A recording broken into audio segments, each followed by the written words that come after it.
ऐसे खिलाड़ी जो जीरो से हीरो बन गए। नंबर 15 रोहित शर्मा। आज इस रोहित शर्मा को हम सभी हिटमैन के नाम से जानते हैं। क्या आपको पता है कि उसी हिटमैन ने साल 2007 में अपना इंटरनेशनल डेब्यू कर लिया था और तब उनकी उम्र थी सिर्फ 20 साल। रोहित ने 2007 का T20 वर्ल्ड कप खेला और 2009 का भी T20 वर्ल्ड कप खेला, लेकिन जब 2011 ODI वर्ल्ड कप की टीम अनाउंस हुई तो उस टीम में उनका नाम ही नहीं होता। और इसका रीजन बताया जाता है रोहित शर्मा की पुअर परफॉर्मेंस, क्योंकि अभी तक टीम उनकी जगह स्टेबल नहीं हुई थी, इसलिए कभी उन्हें मिडिल ऑर्डर में खिलाया जा रहा था और कभी फिनिश करने के लिए भेजा जा रहा था। और इसी अप डाउन के चलते रोहित शर्मा कहीं भी अच्छे से परफॉर्म नहीं कर पा रहे थे और उन्हें टीम से ड्रॉप कर दिया जाता है। अब टीम इंडिया ने 2011 का वर्ल्ड कप जीत लिया, लेकिन रोहित के इस ट्वीट से आप साफ समझ सकते हैं कि वो इस टीम का हिस्सा न होने की वजह से कितने ज्यादा नाखुश होते हैं। लेकिन फिर आता है साल 2013। MS धोनी सभी सीनियर्स को ड्रॉप करके एक यंग टीम को तैयार करना चाहते थे और धोनी ने इस टीम में रोहित को एज ए ओपनर शामिल किया और फिर यहाँ से शुरू हुआ रोहित का वर्जन 2.0। रोहित ने एज ए ओपनर सभी रिकॉर्ड तोड़ दिए, जिसमें एज ए ओपनर सबसे तेज 8000 रन पूरा करने का रिकॉर्ड है और सबसे ज्यादा छक्कों का रिकॉर्ड भी। और रोहित दुनिया के एकमात्र ऐसे बैट्समैन है जिनके नाम ODI क्रिकेट में एक नहीं, दो नहीं, बल्कि तीन दोहरे शतक है। नंबर 14 सूर्य कुमार यादव। हाल ही में आपने देखा होगा कि बहुत से ऐसे यंग प्लेयर्स हैं जिन्होंने अपने 20s में इंडियन टीम में अपना डेब्यू कर लिया है, लेकिन क्या आप जानते हो कि सूर्य कुमार यादव को इंडियन टीम की जर्सी पहनने में पूरे 31 साल लग गए। सूर्य की जर्नी IPL 2011 से देखी जा सकती है, जब उन्हें मुंबई इंडियंस ने खरीदा था, लेकिन 3 साल उन्हें सिर्फ बेंच पर बिठाया गया। इसके बाद 2014 में सूर्य कुमार यादव KKR में शामिल हो गए और वहाँ उन्हें थोड़े बहुत मौके भी मिलने लगे। अब पोटेंशियल तो उनमें था, लेकिन वो कंसिस्टेंसी बिल्ड नहीं कर पा रहे थे, इसीलिए KKR ने भी 2018 में उन्हें रिलीज कर दिया और इसी साल MI ने एक बार फिर से सूर्य पर दाव लगाकर उन्हें अपनी टीम में खरीद लिया और इसी साल से पूरे इंडिया ने सूर्य को एक नए रूप में देखा। इस सीजन में सूर्य ने 14 मैचेस में 36 की एवरेज से 512 रन मार दिए थे और अगले 2 सीजन में 424 और 480 रन मारकर MI को लगातार 2 बार चैंपियन बनाने में एक इम्पोर्टेंट रोल भी प्ले किया था। अब इन 3 सालों में सूर्य ने जो 360 डिग्री प्ले दिखाया, उसके चलते उन्हें 2021 में इंडिया टीम में भी शामिल कर लिया गया और उन्होंने सिर्फ 2.5 से 3 साल में T20s में 4 शतक जड़ दिए और अपने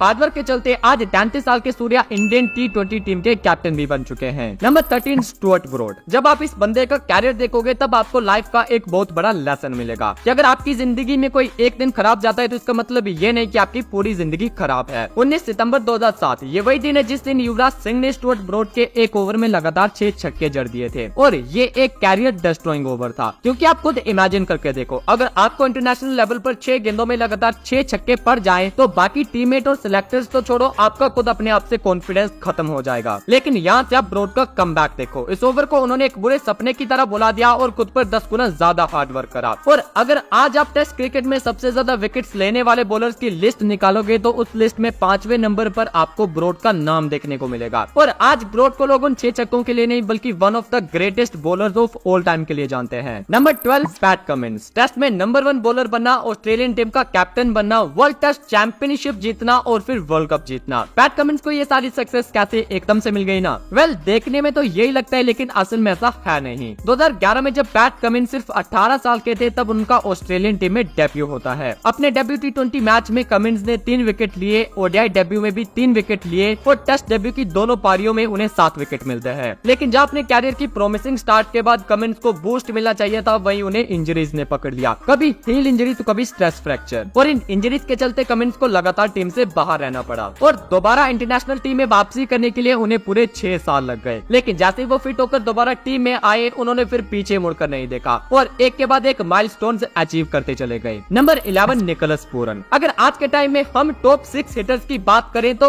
हर एक की लिस्ट में टॉप 3 के अंदर निकोलस पूरन का नाम तो होगा ही। ये बंदा इतनी क्लीन हिटिंग से छक्के मारता है जिसे देखना काफी ज्यादा सैटिस्फाइंग होता है। लेकिन अब आप इन फोटोज को देखो, ये फोटोज है साल 2015 की। 19 साल के पूरन ट्रेनिंग से वापस घर जा रहे थे और तभी उनकी गाड़ी डिसबैलेंस हो गई और उनका एक मेजर एक्सीडेंट हो जाता है। इस एक्सीडेंट में पूरन के दोनों पैर टूट जाते हैं और उन्हें खड़ा होने के लिए भी क्रचेस का सहारा लेना पड़ता था। पूरे 18 महीने लगे उन्हें सही से रिकवर करने में और रिकवरी के बाद उनका पहला फोकस दोबारा से क्रिकेट में वापसी करना बन गया था। और फिर जो उनकी वापसी हुई वो भला किसने नहीं देखी होगी, चाहे इंटरनेशनल क्रिकेट हो या फिर दुनिया की कोई भी बड़े से बड़ी लीग, पूरन ने हर जगह अपने छक्कों की जड़ी लगा कर रखी है। नंबर 10 दिनेश कार्तिक। जब चोट शरीर पर लगती है तो उसे रिकवर करना फिर भी थोड़ा आसान होता है, लेकिन जब चोट दिल की होती है तो उसे रिकवर होने में काफी टाइम लगता है और स्ट्रगल भी काफी ज्यादा करना पड़ता है। और ऐसे ही कुछ फिल्मी सीन हुआ था दिनेश कार्तिक के साथ भी। कार्तिक ने साल 2004 में अपना इंटरनेशनल डेब्यू कर लिया था और तब उनकी उम्र थी सिर्फ 19 साल। सब कुछ अच्छे से चल रहा था, उनका कैरियर भी और उनकी पर्सनल लाइफ भी। लेकिन तभी कार्तिक अपनी जिंदगी की सबसे बड़ी गलती कर बैठते हैं। सिर्फ 21 साल की उम्र में कार्तिक अपने बचपन के प्यार निकिता बंजारा नाम की इस लड़की से शादी कर लेते हैं।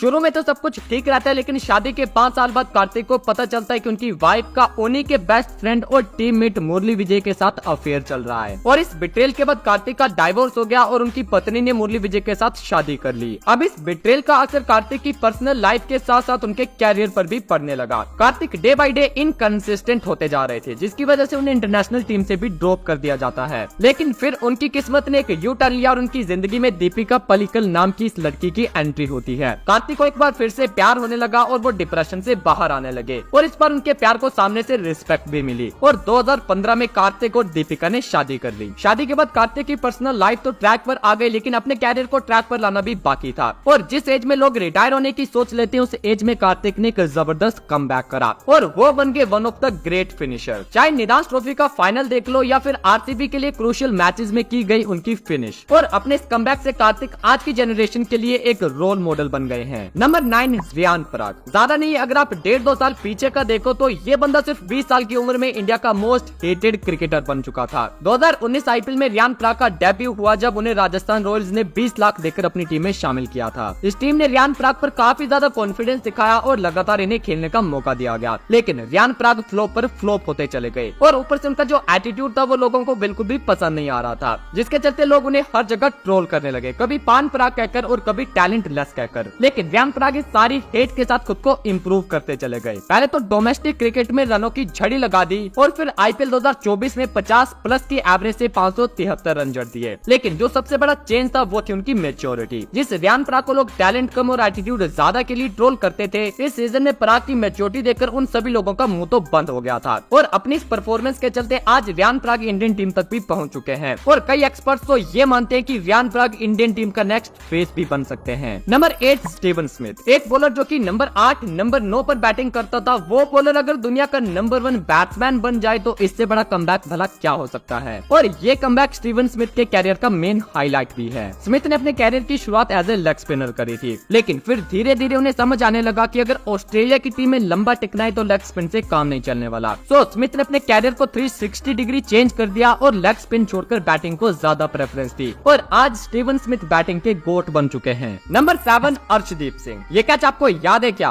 2022 एशिया कप सुपर 4 का मुकाबला था इंडिया और पाकिस्तान के बीच। पाकिस्तान को यह मैच जीतने के लिए 16 गेंदों में 32 रन चाहिए थे, लेकिन इससे पहले इंडिया ने लगातार विकेट्स लेकर पाकिस्तान को बैकफुट पर धकेल दिया था और इंडिया के जीतने के चांसेस इस मैच में बढ़ चुके थे और इंडिया की जीत ऑलमोस्ट कंफर्म हो जाती अगर ये गलती ना होती तो। आसिफ अली ने बिश्नोई को स्लो स्वीप मारा, लेकिन बॉल हवा में खड़ा हो गया और बॉल के नीचे थे अर्शदीप सिंह, जिनके लिए ये एक आसान सा कैच था, बट प्रेशर सिचुएशन के चलते अर्शदीप इस कैच को ड्रॉप कर देते हैं और रिजल्ट क्या निकलता है? पाकिस्तान इस मैच को 1 बॉल रहते जीत जाती है। अब इस हार का सारा ब्लेम अर्शदीप पर डाला गया, हर जगह उन्हें ट्रोल किया जाने लगा और ऐसा लग रहा था कि इसकी वजह से उनका हाल ही में शुरू हुआ कैरियर कहीं खत्म ना हो जाए। लेकिन नहीं, अर्शदीप ने सारी ट्रोलिंग का जवाब अपनी परफॉर्मेंस से दिया। ये जो गलती हुई इसे बुलाकर अर्शदीप ने ऐसा कमबैक करा कि वो हर मैच में बल्लेबाजों पर भारी पड़ने लगे थे और इंडिया जो T20 वर्ल्ड कप जीती उसमें अर्शदीप का रोल भला कौन ही भूल सकता है। Number 6 Travis head, the nightmare of Indian team. ऐसा इन्हें क्यों कहा जाता है ये तो आप सभी जानते ही होंगे। पहले वर्ल्ड टेस्ट चैंपियनशिप के फाइनल में सेंचुरी मारकर इंडिया को बाहर कर दिया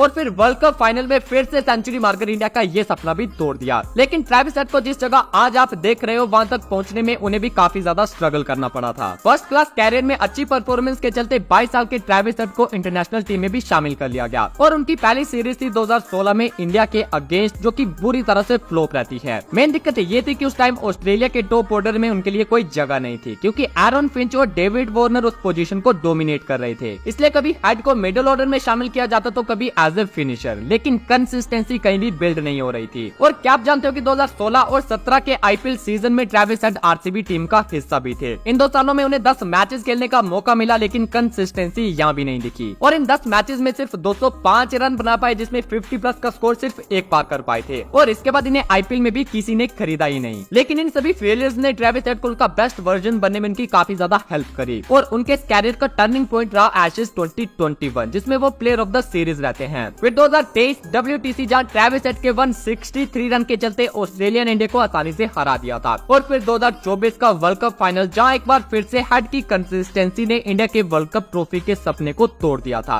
एंड 2024 के आईपीएल को कैसे भूल सकते हैं, जहां पूरी दुनिया ने ट्रेविस हेड का एक तूफानी रूप देखा था। Number 5 Mohammed Shami. 2023 World Cup के अगर कुछ सबसे बड़े हाइलाइट्स देखें तो उनमें मोहम्मद शमी की बॉलिंग टॉपर होगी। जिस तरह का स्विंग और पेस मोहम्मद शमी को इस वर्ल्ड कप में मिला था, वैसी बॉलिंग आपने उनके कैरियर में पहले शायद ही कभी देखी होगी। इस वर्ल्ड कप में बड़े से बड़े बैट्समैन ने उनके सामने स्ट्रगल किया था और इस वर्ल्ड कप के बाद उन्हें जो सक्सेस और फेम मिला उसकी भी कोई लिमिट नहीं थी। लेकिन इस फेम और सक्सेस के पीछे जो दर्द था वो सिर्फ शमी ही जानते होंगे, क्योंकि कभी उन्हें कहा गया कि वो फिक्सिंग करते हैं, कभी देशद्रोही कहा गया, तो कभी कहा गया कि शमी एक लड़की बाज है। और ये सब कहा किसने? शमी की एक्स वाइफ ने। शमी की वाइफ के ऐसे बहुत से ओपन इंटरव्यूज हैं जिसमें उन्होंने शमी पर जमकर एलिगेशंस लगाए हैं। लेकिन इस सब के बाद भी शमी ने जो इस तरह का एक तूफानी कमबैक करा वो अमेजिंग है। Number 4 Ben Stokes. क्या आपको 2016 T20 वर्ल्ड कप का फाइनल याद है? अगर नहीं तो फाइनल की फेमस कमेंट्री लाइन सुनो। अब कुछ याद आया? वेल, ये फाइनल इंग्लैंड और वेस्ट इंडीज के बीच था। वेस्ट इंडीज 156 चेज कर रही थी और उन्हें लास्ट ओवर में जीतने के लिए 19 रन चाहिए थे। स्ट्राइक पर होते हैं कार्लोस ब्रैथवेट और ये लास्ट ओवर डालने के लिए आते हैं Ben Stokes. And as you all know, Brathwaite ने स्टोक्स की पहली 4 गेंदों में लगातार 4 छक्के मारकर वेस्ट इंडीज को इस वर्ल्ड कप का चैंपियन बना दिया था। और बेन स्टोक्स का यंग कैरियर ऑलमोस्ट खत्म सा कर दिया था, क्योंकि यार इस तरह की पिटाई के बाद बड़े से बड़े प्लेयर्स का कॉन्फिडेंस लूज हो जाता है। और उस टाइम स्टोक्स को इंटरनेशनल क्रिकेट का इतना ज्यादा एक्सपीरियंस भी नहीं था। लेकिन इस सबके बाद भी उनकी टीम ने उन पर कॉन्फिडेंस दिखाया और उन्हें बैक करा, और स्टोक्स ने भी उनके इस कॉन्फिडेंस को बिल्कुल सही साबित किया। अब आप चाहे उनकी हेडिंगली की ये पारी देखो या फिर 2019 वर्ल्ड कप की ये नो, जो बेन स्टोक्स 2016 में इंग्लैंड क्रिकेट के सबसे बड़े विलेन बन चुके थे, अब वही बेन स्टोक्स लोगों के सबसे बड़े हीरो हैं। नंबर 3 हार्दिक पांड्या। वो कहते हैं कि जब आपका टाइम खराब चलता है तब कितनी भी कोशिश कर लो, हर एक चीज आपके अगेंस्ट ही जाती है। और हार्दिक पांड्या इस बात का एक रियल लाइफ एग्जाम्पल है। 2024 आईपीएल का सबसे बड़ा उलटफेर था हार्दिक पांड्या का जीटी को छोड़कर मुंबई इंडियंस में चले जाना और फिर रोहित को कप्तानी से हटाकर हार्दिक पांड्या को एमआई का कैप्टन बना देना। बस यहीं से शुरू होता है हार्दिक पांड्या का बुरा वक्त। पूरी कंट्री ने हार्दिक को रोहित की जगह एक्सेप्ट नहीं करा और हार्दिक को ग्राउंड से लेकर इंटरनेट तक हर जगह सिर्फ हेट मिलने लगी। ना तो आईपीएल में उनकी अपनी पर्सनल परफॉर्मेंस ठीक रही और ना ही वो एज ए कैप्टन अपनी टीम को आगे ले जा पाए। लिटरली भाई, पूरे आईपीएल सीजन में इस बंदे ने जब भी ग्राउंड में एंट्री करी तो पूरा क्राउड बस हार्दिक को बू करने में लग जाता था। ऊपर से इनका डाइवोर्स भी हो गया वो अलग। लेकिन सिर्फ कुछ ही महीनों के अंदर हार्दिक ने सारी हेट को फिर से प्यार में बदल दिया, क्योंकि 2024 T20 वर्ल्ड कप में हार्दिक ने जिस तरह से परफॉर्म किया था, सभी लोग जो आईपीएल के टाइम उन्हें बू कर रहे थे वो अब चीयर करने लगे थे। और ऊपर से हार्दिक का जो एटीट्यूड है भाई, वो सभी लोगों को काफी ज्यादा पसंद भी आने लगा। और जहाँ पहले हार्दिक को ट्रोल करने के लिए उनके फनी मीम्स बनाए जाते थे, अब वही मीम पेजेस हार्दिक के क्लच मीम्स बनाने लगे हैं। नंबर 2 ऋषभ पंत। ये तो आप सभी जानते होंगे कि 2022 में ऋषभ पंत का एक कार एक्सीडेंट हुआ था, जिसकी वजह से उन्हें पूरे 1 साल के लिए क्रिकेट से बाहर रहना पड़ा। और इस एक्सीडेंट के बाद उनका जो कमबैक था वो भी आपने देख ही लिया होगा। लेकिन ऋषभ पंत ने अपने कैरियर में इससे भी बड़ा एक और कमबैक करा है, और वो कमबैक है एमएस धोनी की जगह लेना। आप सबको याद ही होगा कि जब पंत नई नई टीम में शामिल हुए तब सभी लोग उन्हें धोनी से कंपेयर करने लगे थे, जिसकी वजह से लोगों की एक्सपेक्टेशन पंत से काफी ज्यादा बढ़ गई थी। और वही एक्सपेक्टेशंस बढ़नी भी थी क्योंकि पंत ने धोनी को रिप्लेस करा था। लेकिन यंग एज और इनएक्सपीरियंस होने की वजह से पंत से शुरू में काफी सारी गलतियां हुई, जिसके चलते लोगों ने उन्हें काफी ज्यादा क्रिटिसाइज करना शुरू कर दिया। जैसे कि पूरा स्टेडियम पंत के सामने धोनी के चांस लगाना शुरू कर देता था।